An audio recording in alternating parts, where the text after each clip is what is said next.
The city feels safer when I'm above it. High on my balcony, camera in hand, hidden behind the deep shadows cast by the ornate railing. Down there, life moves too fast to messy. A river of headlights and hurried footsteps, of tangled conversations and expectations I can never quite meet. Up here, I can control what I capture. A single frame of stillness in the chaos. The only sound is the soft click of the shutter and the distant, humming breath of Los Angeles. This balcony is my sanctuary, my gilded cage. The Archer name comes with a certain everything. A certain address, a certain circle, a certain future already mapped out by my parents. Out there, at the charity galas and endless dinners, I am Amelia Archer, heiress, a role I play with a stiff smile and a designer dress. But up here, with my camera, I am just me, the watcher, unseen. It's on a Tuesday, or maybe a Wednesday. The days blur into a sameness that I notice the change. My lens is trained on the geometric lines of the downtown skyline when a new light flickers on in my periphery. I lower the camera. Across the street, in the modern apartment building that seems all glass and sharp angles, a man has drawn back his curtains. He leaves them open. It's bold. Most people in this fishbowl of a city value their privacy. He doesn't seem to. He sits at a large drafting table, a single strong lamp casting a pool of golden light around him. His head is bent, his focus absolute. I lift my camera, zooming in, not on his face, which is angled down and shadowed, but on the intensity of his posture, the strong line of his back, the corded muscle of his forearm, as his hand moves feverishly over a large sheet of paper. What is he doing? Sketching? Designing? I watch for a long time, my own forgotten camera growing heavy in my hands. He is completely absorbed, a world of his own contained in that circle of light. And then, a strange prickling sensation travels up my spine, a feeling of being observed. My gaze drops from his hands to his subject. The angle is all wrong for the skyline. His window faces mine directly. My heart gives a single, hard thump against my ribs. I take a step back, deeper into the shadows, my breath catching. He's not looking at the city. He's looking over here, at my building, at my window, at me. The realization is a jolt of electricity. It should feel like a violation. It should send me rushing inside to draw my own curtains tight. But it doesn't. A hot, curious thrill replaces the shock. I stay rooted to the spot,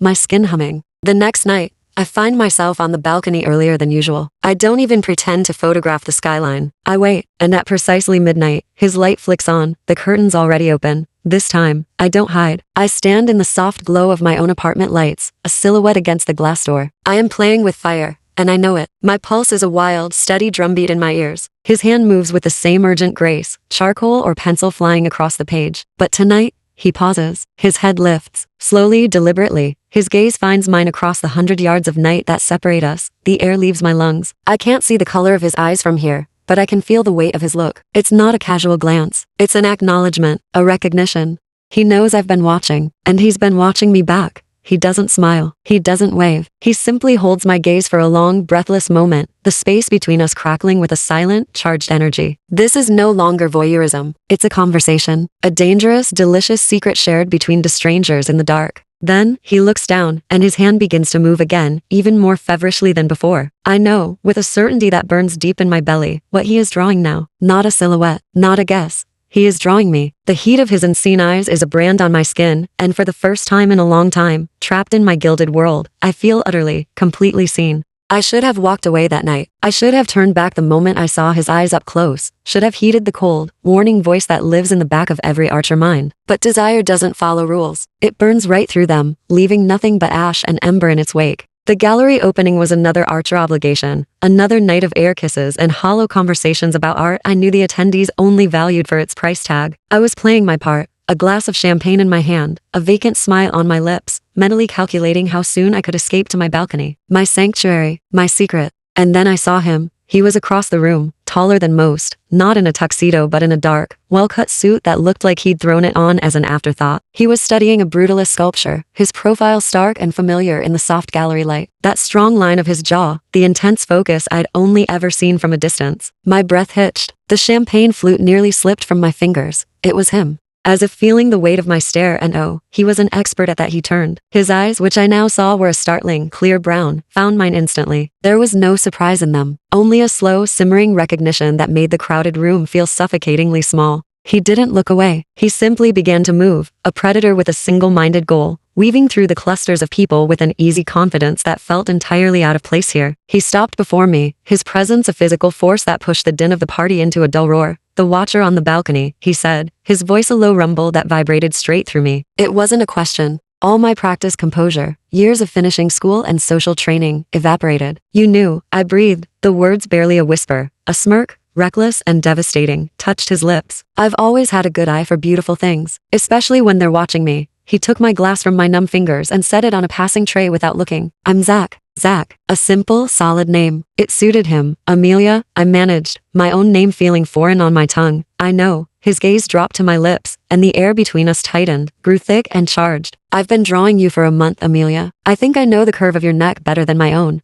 The blatant admission should have terrified me. Instead, a hot, liquid thrill pulled low in my stomach. This was madness. This was. Come with me, he said. It wasn't a request. It was a challenge, and I, Amelia Archer, who had never disobeyed a direct order in her life, nodded. I let him take my hand, his grip firm and sure, and lead me out of the gallery, away from the glittering eyes of my world, into the cool, misting rain of the night. He didn't lead me to a car. He pulled me into the narrow, damp alley beside the gallery, pushing me back against the cold, rough brick wall. The city sounds were muffled here, replaced by the patter of rain on asphalt and the ragged sound of our breathing. You watch me every night, he murmured, his body caging me in, his heat a stark contrast to the cold wall at my back. Why? I was curious. I whispered, my heart hammering against my ribs like a trapped bird. About what? His face was inches from mine, his brown eyes searching mine, seeing everything I tried to hide. About what you were drawing. He smiled then, a sharp, hungry thing. Liar. And then his mouth was on mine. It wasn't a sweet kiss. It was a collision, a claiming. It was sharp with need and hungry with a month of pent-up, silent observation. His hands came up to frame my face, his thumbs stroking my jawline as his tongue swept into my mouth, tasting of rain and whiskey and reckless freedom. I kissed him back with a desperation I didn't recognize in myself, my fingers twisting into the lapels of his jacket, pulling him closer. I forgot my name. I forgot the gallery. I forgot everything but the feel of his mouth and the shocking rightness of it. That first kiss became the blueprint for everything that followed. Our rendezvous were dangerous, stolen things. He never came to my apartment. I never went to his. We met in the spaces in between. In the back of a town car with tinted windows, his hand sliding up my thigh under my dress. In the empty, echoing stairwell of a corporate building after hours, my back pressed against the cold concrete wall as he kissed a trail down my throat.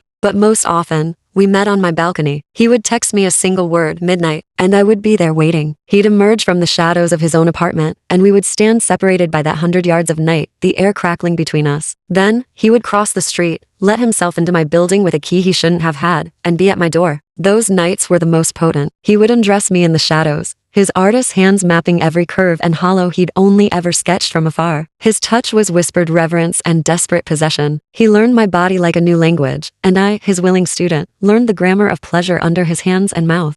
Tell me your name. He'd growl against my skin, his body moving over mine, inside mine, with a rhythm that shattered thought. Amelia? I'd gasp, arching against him. No, he'd say, his voice rough. Just Amelia. Who are you when you're with me? Yours. I would moan, the truth of it terrifying and exhilarating. I'm yours. And I was. Every time he undressed me in the shadow, with the city glittering beneath us like a bed of fallen stars, I forgot my last name. I forgot my father's world, his expectations, his cold pride. I forgot the gilded cage and the carefully arranged future. With Zach, there was only the heat, the sweat-slicked skin, the raw, unfiltered need. The cost was a distant, nebulous thing, easily ignored when his mouth was on my breast and his hands were gripping my hips. For weeks, we lived inside our own private inferno. I didn't ask about his life. He didn't ask about mine. Our pasts were irrelevant. Only the present, only the desperate, physical now, mattered. The truth found us, as it always does. We were at a dimly lit jazz bar, tucked into a corner booth, his arm around my shoulders, my head resting against him. I was tracing the lines of a tattoo on his wrist, an intricate, geometric compass. I felt more myself in that moment than I had in years.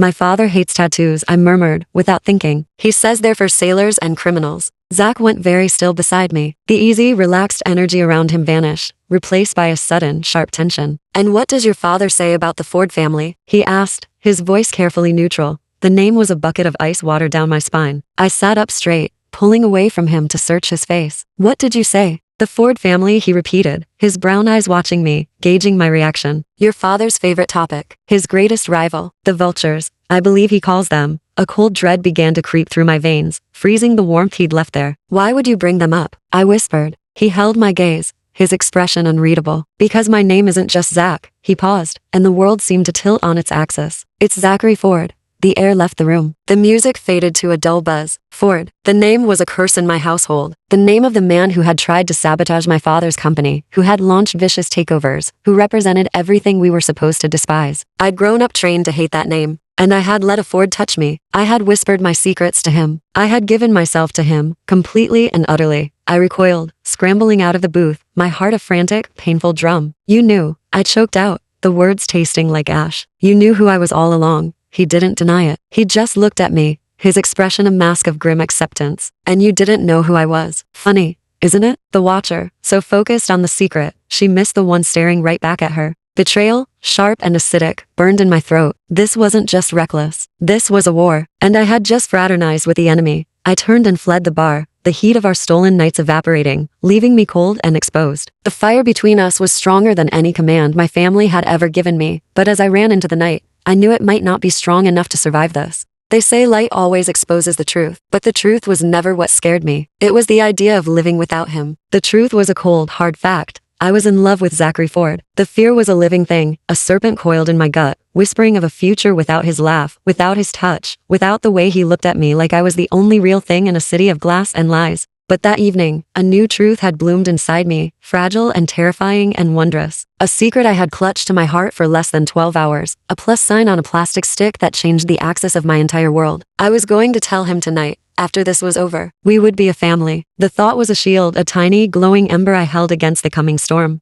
Our world of stolen nights and whispered promises was too bright, too hot, to stay contained. It was inevitable that it would spill out, that it would catch the eye of my father's watchful empire. The call came on a Tuesday afternoon. My father's personal assistant, his voice devoid of all emotion. Your father expects you at the house. Immediately, Amelia. I knew. The moment I heard the tone, I knew. The drive to the family estate was a funeral procession. Every perfectly manicured hedge, every imposing gate, felt like a bar of my cage closing in around me. My hand drifted to my stomach, a silent promise. For you. All of this is for you. He was waiting for me in his study, a room that smelled of old leather and older money. He didn't look up from the papers on his desk. That was always his first move, the silent assertion of power, the reminder that my time was only valuable when he deemed it so. Sit down, Amelia. I remained standing. A small rebellion, but it was all I had. Finally, he lifted his head. His eyes, the same shade of brown as mine, were dark. This, indiscretion, he spat the word, ends now. I said nothing. My heart was a frantic bird beating against my ribs, a rhythm that felt like 2 heartbeats now.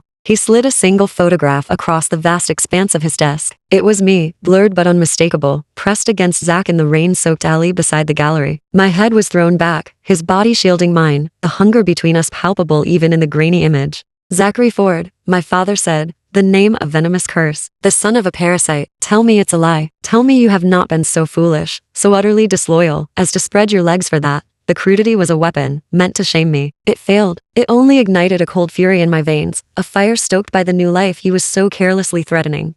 It's not like that, I said, my voice surprisingly steady. It is exactly like that. He roared, slamming his hand on the desk. The sound echoed through the silent room. You will not see him again. You will not speak to him. You will get on a plane tonight and spend the next 3 months in Switzerland until this itch is forgotten. No. The word hung in the air, simple and absolute. He looked at me as if I'd spoken in another language. What did you say to me? I said no. I took a step toward the desk, my secret a steel rod in my spine. I love him. A cruel, mocking smile twisted his lips. Love? You are an Archer. You don't have the luxury of love. You have duty. You have a name to uphold. He stood, leaning forward, his knuckles white on the desk. If you see him again, I will disown you. You will be cut off from this family, from your trust, from everything you are. And I will ruin him. I will bury his fledgling studio under so much litigation he will never design so much as a doghouse again. His name will be mud. Is that what you want for your love? The choice was laid before me, brutal and final. The life I was born into, a world of gilded comfort and cold obligation. Or him, Zach, and the tiny, unseen life we had created. A world of uncertainty, of struggle, but a world lit by a fire that felt more like home than this mausoleum ever had. I thought of my mother, a beautiful ghost in this very house, who had chosen duty and spent a lifetime fading away. I would not be her. I would not let my child be his. I didn't choose with my head. I chose with my soul, with the memory of his hands on my skin, with the fierce, primal pull of the life growing within me. I turned and walked out of his study. I didn't run. I walked, my heels clicking a final, decisive rhythm on the marble floor. I walked out of the house, past the stunned staff, and didn't look back. I called Zach. My voice didn't shake. He knows. Meet me at the corner. Now. I saw the black sedan tailing me the moment I stepped onto the city street. My father's men. A final warning. A final chance to turn back. Then I saw Zach. He was striding toward me, his face a mask of fear and fury and fierce protectiveness. He knew what this summons meant. He knew the cost. The sedan idled at the curb. The window rolled down, a silent witness. Zach reached me, his hands coming up to cradle my face. Amelia. What did he do? What did he say to you? His eyes searched mine, and I saw the fear there, the fear of losing me, of losing us before he even knew there was an us to lose. I didn't answer him with words. I answered with my body, with my truth, with our future. I grabbed the lapels of his jacket, pulled him to me, and pressed my lips to his. It wasn't a kiss hidden in an alley or in the shadows of a balcony. This was a declaration, a claiming. My mouth moved over his with a possession that left no room for doubt, that spoke of a choice already made, in full view of my father's men, in full view of the world. I was choosing him. I was choosing us. When I finally pulled away, breathless, I looked over at the sedan. The window was up. It pulled away from the curb and melted into the traffic. Zach stared at me, his gray eyes wide with awe, his thumb stroking my cheek. What did you just do? I chose my world, I whispered, and then I took his hand and placed it low on my stomach, my eyes holding his. Our world. We left the city that night. We didn't take much. Just a few bags, his portfolio, my camera, and a future brighter than any skyline. The lights of the gilded cage shrank in the rearview mirror until they were nothing, just a speck of glittering dust behind us. We may have lost the world we were born into, but in the shadows where we first found each other, we had already built a world of our own. And as I laced my fingers through his on the console, watching the open road stretch out before us, I finally understood. Maybe love in the shadows was never meant to stay hidden. Maybe it was always meant to set me free. And now, it was meant to multiply.